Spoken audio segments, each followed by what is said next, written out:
মনোজিতের জন্য ব্রেকফাস্ট বানাচ্ছি। Almond butter নিয়ে এসেছিলাম, তো অ্যালমন্ড বাটার দিয়েই একটু আজকে ব্রেড টোস্ট করে দিয়েছি জাস্ট।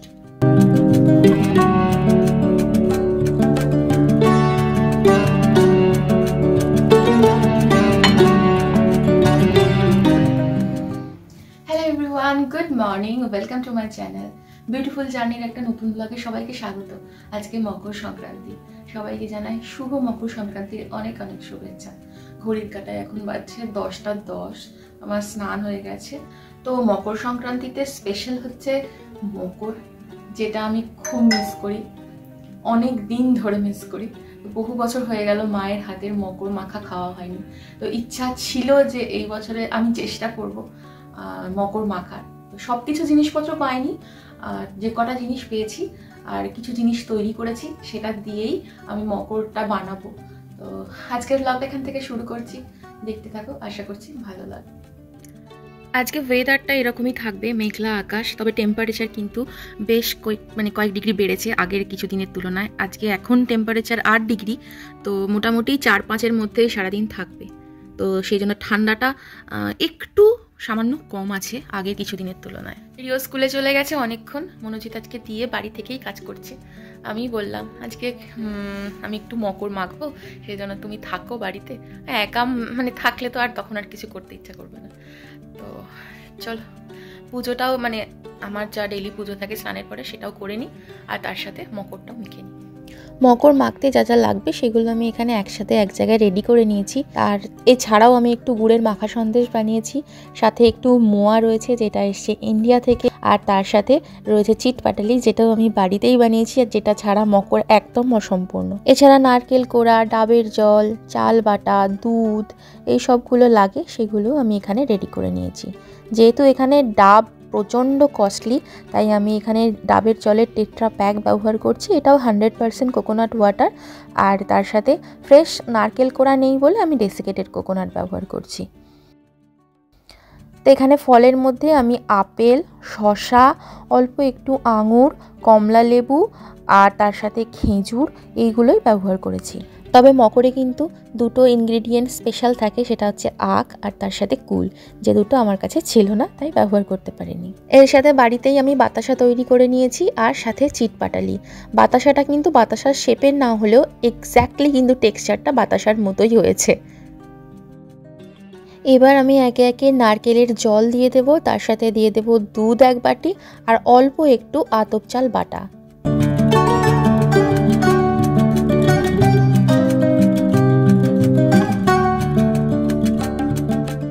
এখানে নারকেল পাউডার দিয়ে দিলাম, সাথে লেবুটা দিতে ভুলে গেছিলাম আগে, ওটাও দিয়ে দিলাম। এবার সব কিছুকে ভালো করে একবার মিশিয়ে দিতে হবে।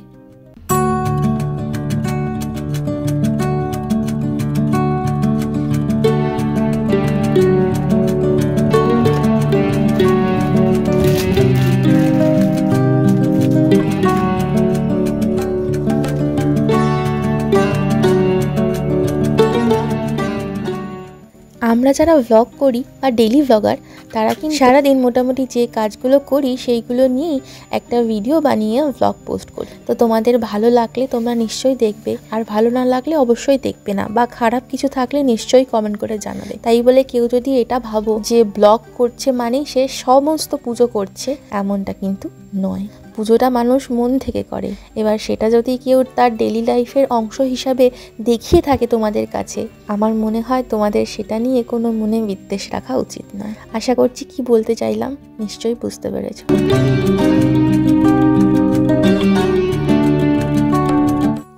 ঠাকুর সবার ভালো করুক, মঙ্গল করুক, সবাইকে ভালো রাখুক, এটাই ঠাকুরের কাছে সবার জন্য আমার প্রার্থনা রইল।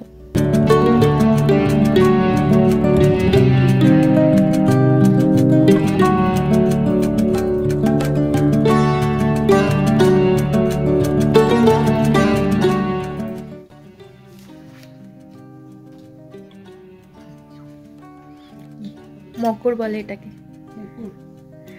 তোমরা কোনোদিন খেয়েছো মকর? এরকম মকর সংক্রান্তির দিন এরকম হতো না পুজো?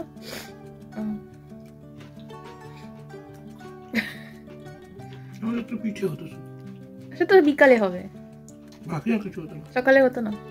আমাদের পুজো হতো, মনসা পূজা, আর এটা হতো। কেমন আছে? ঠাকুরের প্রসাদ, এটা জিজ্ঞেস করাটাই আমার উচিত নয়। অ্যাকচুয়ালি জিজ্ঞাসাটা আমি এই কারণেই করেছি, কারণ আমি প্রথমবার মকর বানিয়েছি, বানানোর সুযোগ পেয়েছি। কারণ এর আগে যতবারই খেয়েছি ততবারই মায়ের দৌলতেই, মায়ের হাতের মাখা। বাট যবে থেকে হস্টেলে গেছি বা বাইরে গেছি কাজের সূত্রে, পড়াশোনার সূত্রে, তবে থেকেই বন্ধ।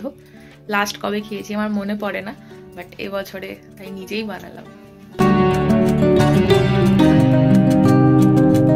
আর আমি আজকে এই যে সালোয়ার কামিজটা পরেছি, আজকে আমি ভীষণ খুশি, কারণ এই সালোয়ার কামিজটা মানে বেশ ভালো টাইট হতো। মাঝে তো আমি পরিও নি, দুবার পরেছিলাম, তারপরেই এতই মোটা হয়ে গেছিলাম যে এটাকে রেখে দিতে হয়েছিল। বাট আজকে এটাকে পরে বেশ ভালো লাগছে, যে মানে অনেকটা ঢিলা লাগছে জামাটা। তো আমি ভেবেছিলাম যে হবে না, তাই ঘরেই পরে নি। বাট আমার এটা খুব পছন্দের একটা জামা, কিন্তু পরে দেখলাম যে না, ঠিকই আছে, একটু ঢিলা ঢালাই রয়েছে। তো এটা একটা বেশ মানে খুশি হওয়ার মতো সকাল সকাল একটা খবর আমার জন্য। আর যত কিঞ্চিত একটু কমলেও সেটা আমাদের কাছে মানে অনেকটা, তাই না? আজকে দুপুরবেলায় হবে নিরামিষ গোবিন্দভোগ চালের খিচুড়ি। সেই জন্য এখানে আমি মুগ ডালটা ভালো করে ধুয়ে নিয়ে মিডিয়াম টু লো আছে একটু হালকা ব্রাউন কালার করে ভেজে নেব। এই ডালটা আমি ইন্ডিয়া থেকে নিয়ে এসেছি, কারণ এখানে তো সোনা মুগ ডাল পাওয়া যায় না, এখানে একটু বড় দানার মুগ ডাল পাওয়া যায়। তাই জন্য আমি বেশ কিছুটা সোনা মুগ ডাল ইন্ডিয়া থেকে নিয়ে এসেছি এবারে আসার সময়। আর এখানে আমি কড়াইয়ে আলাদা করে তেল বসিয়েছি, যার মধ্যে দিয়ে দিলাম শুকনো লঙ্কা, জিরে আর তেজপাতা। একটু ক্র্যাকেল হয়ে যাবে,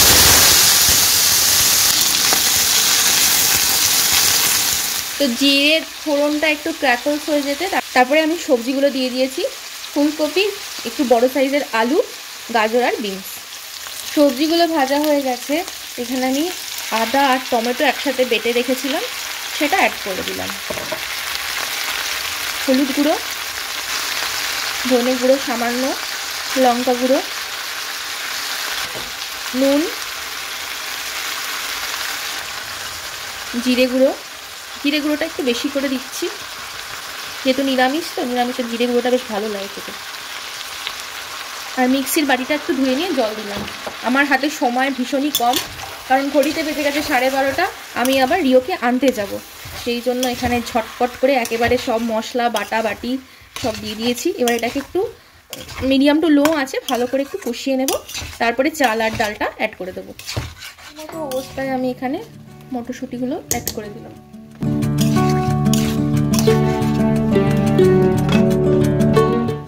এখানে মশলাটা ভালো করে কষানো হয়ে গেছে, আমি ডালটা অ্যাড করে দিচ্ছি আর চালটাও। সবজির সাথে চাল আর ডালটাকে একটু মিশিয়ে নেব। এবারে পরিমাণ মতো গরম জল দিয়ে দিচ্ছি, বেশি করেই জল দিলাম। আর সবজিগুলোও সেদ্ধ হতে তো জলের প্রয়োজন, সেই কথাটা মাথায় রেখেই কিন্তু জলের পরিমাণটা দিতে হবে ঠিকঠাক করে। ঢাকা দিয়ে দিলাম, এবার এটা ফুটতে হবে সেদ্ধ হওয়ার জন্য। তো এখানে খিচুড়ি একদম রেডি হয়ে গেছে, আর আমি উপর থেকে একটুখানি গাওয়া ঘি ছড়িয়ে দিলাম। যা সুন্দর গাওয়া ঘিয়ের গন্ধ আসছে, এটা যদি ফোনে ধরে রাখা যেত না, জাস্ট অসাধারণ গন্ধ, অসাধারণ। এই ঘিটাও কিন্তু আমার ইন্ডিয়া থেকেই আনা। তো এই হচ্ছে আজকে আমাদের দুপুরের লাঞ্চ, গোবিন্দভোগ চাল, মুগের ডাল আর সবজি দিয়ে খিচুড়ি, তার সাথে পাঁপড় ভাজা। আর এখানে এতটা খিচুড়ি রয়েছে, রাতের মানে মনে হচ্ছে রাতেও হয়ে যাবে, এতটাই বেশি হয়েছে। তারপর রিও এসে একটু খাবে, তারপরে যেটা থাকবে রাত্রিবেলায় আমরা খেয়ে নেবো। এই যে পাঁপড় ভাজা, ছোট ছোট পাঁপড়, ব্যাস এই হচ্ছে আজকে আমাদের লাঞ্চ। ছোটবেলার মকর সংক্রান্তির দিনের কথা মনে পড়লে শুধু রোদ ঝলমলে একটা দিনই চোখের সামনে ভাসে। আর এখানে কি আর বলবো, সারাক্ষণ আজকে বৃষ্টি হয়ে চলেছে। অ্যাকচুয়ালি বৃষ্টি বলবো না, মেঘলা আকাশ, তার সাথে কুয়াশা হয়ে রয়েছে। আর এত কুয়াশা হয়েছে যে ওগুলো বৃষ্টির মতো ঝিরিঝিরি ঝরে ঝরে পড়ছে। এখন রিওকে আনতে এসেছি, বাস স্ট্যান্ডে দাঁড়িয়ে রয়েছি, ঘড়িতে বাজছে এখন 3টে মতো।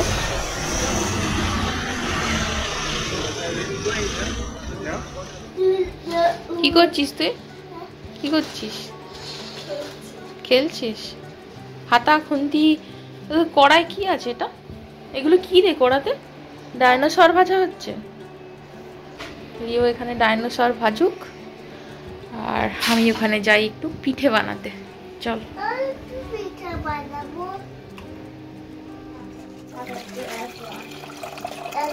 জলটা এখানে ফুটে গেছে, এর মধ্যে অল্প একটু নুন দিলাম, চাল গুঁড়িটা দিয়ে দিলাম। এবার এটাকে ভালো করে মাখতে হবে ফুটিয়ে। গ্যাস কিন্তু আমার অফ হয়ে গেছে। এইটাকে এবার বেশ খানিকক্ষণ ঢেকে রেখে দিতে হবে।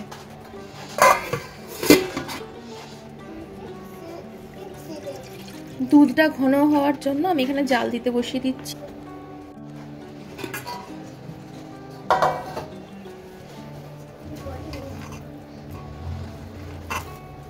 চাল গুঁড়িটাকে একটু মেখে নেব। প্রচন্ড গরম, গরম অবস্থাতেই মাখতে হবে। ঠান্ডা হয়ে গেলে মাখলে কিন্তু পিঠের গাগুলো ফেটে যাবে যখন তুমি পিঠের জন্য বাটিটা বানাবে তখন। তো এখানে পিঠে বানানোর জন্য আমার পিঠের চালগুড়ির আটাটা মাখা হয়ে গেছে। আর এখানে নিয়েছি একটু শুকনো চালগুড়ি হাতে লাগানোর জন্য। আর এটা হচ্ছে সন্দেশের পুর। মনুজির নারকেলের পিঠে খেতে পারে না, ওর খেলে একটু অ্যাসিডিটির সমস্যা হয়, তাই আমি সন্দেশের পুরটা বানিয়ে নিয়েছি পিঠে পুলি বানানোর জন্য। মুখটা একটু ভালো করে সিল করতে হবে, নাহলে কিন্তু ফেটে যেতে পারে। দুধ পুলি যত ছোট হবে তত বেশি ভালো হবে দেখতে এবং খেতেও, কিন্তু আমি চেষ্টা করছি, খুব একটা ছোট বানাতে পারছি না, যদিও এটা প্রথম সবে। একটা রেডি হয়ে গেছে প্রিয় পিঠে। এটা পিঠে, এটাকে বলে পিঠে, জানিস? সে তার গাড়ি নিয়ে বসে আছে। কি করছিস? আমি তোমাকে হেল্প করছি। আমাকে হেল্প করবে তুমি? দাঁড়াও দাঁড়াও, আগে বাটিটা করি। দিও আমাকে হেল্প করতে এসছে। হেল্প করতে এসে প্রথমে বললো আমি একটু পুরি, আমি একটু দিই, তারপরে বললো আমি একটু টেস্ট করি। Thank you. টেস্ট করো। না সুজি না, এটা সন্দেশ। হ্যাঁ, মাখা সন্দেশ।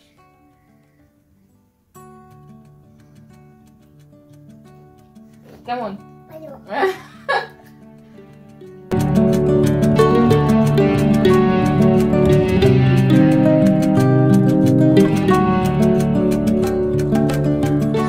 তো মোটামুটি আমার পিঠেগুলো করা হয়ে গেছে। এবার দুধটাও এদিকে ফুটে ঘন হয়ে গেছিলো একটু, তাই আমি পিঠেগুলোকে দুধের মধ্যে দিয়ে দিলাম।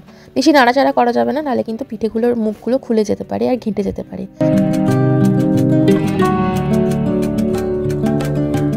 তো এখানে আমি মানে অল্প কয়েকটাই চুষি পিঠে বানিয়েছি। এগুলো একটু চাল গুঁড়িতে কোট করে নিয়েছি যাতে লেগে না যায়, তো এগুলো দিয়ে দিচ্ছি। চুষি পিঠে সেদ্ধ হতে বেশিক্ষণ লাগবে না, ও সাথেই হয়ে যাবে যেটুকু সময় বেঁচে আছে তার মধ্যে। আমি এখানে হাফ কাপেরও কম একটু চিনি ব্যবহার করছি। এটা light brown sugar, dark brown sugar হলে দুধটা কেটে যায়। তো আমি এর আগে দুধের মধ্যে এই লাইট ব্রাউন সুগারটা দিয়ে দেখেছি, কাটে না, তো ভগবানের নাম করে দিয়ে দিয়েছি। দেখা যাক, আশা করছি ঠিকঠাকই থাকবে। আর এটা মানে মিষ্টির ভাবটাও কিন্তু কম, খুব একটা মিষ্টি হয় না এটাতে। এখানে আমার পিঠে সব সেদ্ধ হয়ে গেছে, দুধও ঘন হয়ে গেছে। তো এবার আমি উপর থেকে নলেন গুড়, আমি অ্যাকচুয়ালি পাটালি গুড় গুলে সেটাই ব্যবহার করছি, অ্যাড করে দিলাম। গ্যাসটাও অফ করে দিলাম।